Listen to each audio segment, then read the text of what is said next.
Welcome to Assistive Technology, a practical implementation resource. My name is Evan Loreto-Lee, and I'm a teacher and an Assistive Technology Consultant with the York Region District School Board. In this section, we'll focus on how students can use assistive technology to support the organization of writing and thinking, and how these tools can help reduce barriers to learning, including for students who may be experiencing challenges with learning. As we move through this section, consider how these tools might fit within your context. Assistive technology is not meant to replace strategies that are working, but instead, it is meant to expand access and support a range of learner needs. Now, let's consider how learning disabilities and other processing challenges can influence organization. Whether a student is attempting to assemble their ideas into a coherent written piece, oral presentation, or some other product, the ability to gather different pieces of information, explanation, and analysis can be difficult without explicit support. Many assistive technology tools can support this process to ensure that their strengths are boosted and their needs are supported. Many tools exist to help educators and students with templates or organizational frameworks that guide their thinking and facilitate the creation of a coherent final product.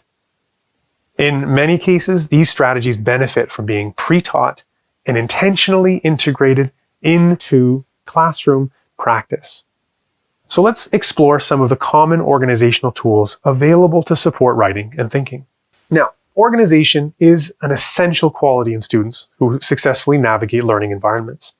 Particularly when they are asked to create some kind of product, students are assessed in part in their ability to share their thinking in a logical and a coherent way. For some students, this is challenging, and they might need explicit strategies to organize their thinking, writing, or speaking to ensure their message is clear and aligned with the specific and/or overall curricular expectations being explored. Using pre-existing structures can support students as they plan out their thinking and allow them to remember key elements that may otherwise be forgotten without prompting. So let's orient this processing difficulty with the waterfall chart, as noted in the bottom corner of your screen. As with other areas of processing, the waterfall chart groups requisite skills and directs educators to specific strategies available for support. If you're interested, scan the QR code with your own device to see the revised waterfall chart available for you. And note that this is a resource provided by the York Region District School Board, and it's called the Understanding How Processing Affects Learning resource. So this excerpt is taken from the final page of the waterfall chart. One helpful feature of this document lives in the final page, by presenting overall skills broken down by areas of processing, as well as with an easy-to-understand description for each. For example, organization is broken up into 6 domains. We have language, visual motor skills, visual spatial perceptual skills, memory, attention, and executive function. Notice how these different areas work together to make up effective organizing skills. And when there's a breakdown in any one of these areas, the whole organizational process can be disrupted. Assistive technologies can support each of these areas. And let's see how we could leverage tools to support students who would benefit from tools to support with organization. When we dig deeper into difficulties with visual motor skills, we can see the graphic organizer can be a supportive tool. Visual motor skills are described as the ability to coordinate the eyes and the hands to produce and guide physical movements. And this shows up in students' abilities to efficiently write out letters or copying information off the board. Including digital graphic organizers like mind maps can help students express their thinking with a clear structure, so they can work towards developing their independence when note-taking. Generating ideas or any other task that encourages a thoughtful and structured response. Notice also that the inclusion of speech-to-text software on the listing of supports for assistive technology. And this and similar tools can be integrated into organizational software. For example, I can dictate my thinking into a text box on a mind map created on a Google Drawing or onto other programs like Mindomo, using a voice note or the Chromebook or the Mac or the Windows speech-to-text tool. So all of these tools will work on my mind mapping software. So again, I don't need a tool like Mindomo, which is a third-party mind mapping software. in order to organize these thoughts. Similarly, visual spatial skills are described as the ability to organize visual information into meaningful patterns. This shows up in students' abilities to see specific content or items against a particular background, like the ability to notice certain words or text on a page with a distinct backing color or scene. Using a feature like text-to-speech can highlight and play back any readable text on a document, which draws the individual's focus into an area they may have missed without that support. Sharing a digital graphic organizer or a mind map can be customized to ensure all students can see their target content. Encouraging students to adjust materials as needed helps them understand their efforts as integral to the process of building accessible learning spaces. Students might miss key information if they can't access necessary accommodations and organizational tools like text-to-speech or mind mapping software. Through a shared understanding of tools, educators can help students interact more comfortably with the content, building independent skills as they navigate the curriculum. It cannot be understated how important the teacher's use of these tools, the modeling of these tools, is to the student's use of those tools. And it can be really intimidating. Putting these sorts of learning processes on display for the students to see you potentially fumbling through can be very intimidating, but it's really important. And as lead learners in those classrooms, we can show them this journey, show them that despite the discomfort, there can still be learning. In fact, without discomfort, there generally isn't that learning. So by being those sort of brave bodies in the room to try something new, we can show our students that that kind of an attitude is very, very beneficial. So when we're considering the right tool to support students, and your own efforts, hopefully, consider the comparison identified previously. Third-party tools may provide a more seamless user experience when generating a mind map, but sometimes they're often limited unless you're able to access a paid license. System tools generally have at least one program with which to create a simple line shape mind map, but unfortunately, they're not really optimized to do this work. So choosing the most appropriate tool for this work may be guided by factors beyond your control. Specific districts or school policies may determine which option is permitted. So it's important you understand this factor when making decisions around any assistive technology software. If you have the opportunity to make recommendations for a program that optimizes mind mapping, consider how these tools work within your existing assistive technology suite of tools. For example, ensure that a tool that you're going to choose works with the text-to-speech or speech-to-text engine and other tools that are recommended for accessibility. For example, if I'm using my Windows text-to-speech function, can that work to generate text in my hopeful mind mapping software that I hope to bring to my district? In most cases, tools that are advertised as free will only provide limited access.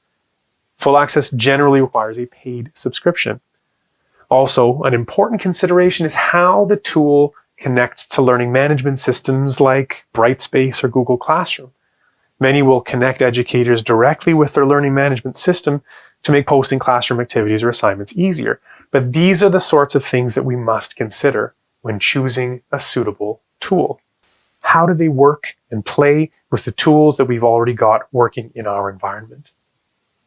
Now, alternatively, you might prefer to rely on an existing tool on your device to visualize thinking. Most major operating systems have a program that can be used and will do the basics of mind mapping with a line and a shape drawing. I like to think of the old use of Microsoft Paint. It's a basic program that has the functions that we may need to do this work. Even programs like the current version of Microsoft PowerPoint, Apple Freeform, Google Draw may do the trick for most users. As we noted previously, consider the existing status of tools already in your digital environment. Is there a tool that's provided already? Have you really thought about how you can leverage the existing access through the system tools that you already have access to? As with all tools, we want to be certain that they are supported by our school and district privacy and IT security departments. Whenever we're making recommendations for digital tools, it's essential that we mitigate any potential risks to student data. Be sure to connect with your digital literacy team to learn more about the tools that are permitted in your digital environment. Now, let's take some time to explore 3 different mind map platforms that may be available in your school or your district within their digital environment. So the first option that we have available is just a simple Google Drawing. Now, to access a Google Drawing, you can actually just type in drawing.new. And it will take you, as long as you're in a Google Chrome and you're signed into your school Google account, it should take you directly into a new drawing area. And within this, we can add our shapes, right? I can use these for, in this case, we have a Venn diagram, but I could use this as any kind of mind map. And anytime that I want to connect them, all I'm doing is taking these shapes, I'm layering them over on top of each other, and I'm adding in text boxes. And so I could build this out for students, and then I can share this drawing diagram with students as well. And one interesting, maybe easy way that we can do this, notice on the end of your URL where it says edit, if I type in the word copy instead of edit, and I hit enter, what it will do is it will force a copy for students to use as a template. And then when I'm ready to share, I want to copy this entire URL, and I can drop it into my learning management platform, into my Google Classroom or into my Brightspace, or whatever it is that you're using. And this way students can be accessing their own copy, and I'm going to obviously want to ask them to share that with me, so that just to make sure that I have access to the work that they're doing. Now, another option that we have is something like PowerPoint. PowerPoint as a presentation software can be rethought as a mind mapping software as well. And the nice thing about PowerPoint is there's a lot of templates that already exist, so you don't have to build this from scratch. You can take something like the example that I've provided on the screen, and you can repurpose those different sort of bubbles and text based on the topic that you're working on. So it doesn't require you to build this from scratch. There are templates available for you to use. Now, the other option that I would like to share is through a program called Mindomo. And Mindomo is a tool that is available in some school districts, and it allows students to build their own mind maps in a very sort of interactive and supportive way. So let's see what that looks like. So Mindomo, as I mentioned, is a mind mapping software, and it allows students to build mind maps in a way that leverages lots of different sort of inputs. So I can insert different multimedia, which could involve images, videos, or even audio recordings. Maybe a student isn't comfortable presenting in front of the class, and instead of using their own maybe Google Slides or PowerPoint or other presentation software, they can actually use this mind map as a presentation. And they can record what it is that they want to say into the presentation. So they can click on this and they can record what it is they want. And then when it's time to present, they press play and the audience can listen to that recorded message. But the nice thing about this is we can customize how this is designed, and we can adjust this. And for some students, this visual representation is really helpful. And I can say, okay, if I've got my topic, if I'm trying to argue something, I need 3 distinct reasons. And not only do I need 3 reasons, I want to be able to write about it. And if I have evidence about it, maybe I can include a picture or a video. And maybe I can record my thinking about that first reason. Because for some students, maybe the difficulty is getting that information sort of down onto the document. So maybe I'm thinking about it and I want to capture it as a voice note so that I can keep it there as a sort of a way of making sure that I don't sort of forget what I'm thinking. And in this case, in an environment that I'm familiar with, a tool like Mindomo will also work with read and write. So I can actually use my existing assistive technology to support my mind mapping software as well. And this will work within my Google Docs.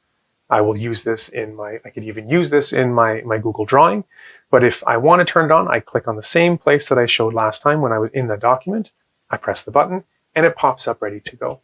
And what I could do is I can use my voice typing to help generate my ideas verbally. If I'm having difficulty writing it out, I can use this to help brainstorm.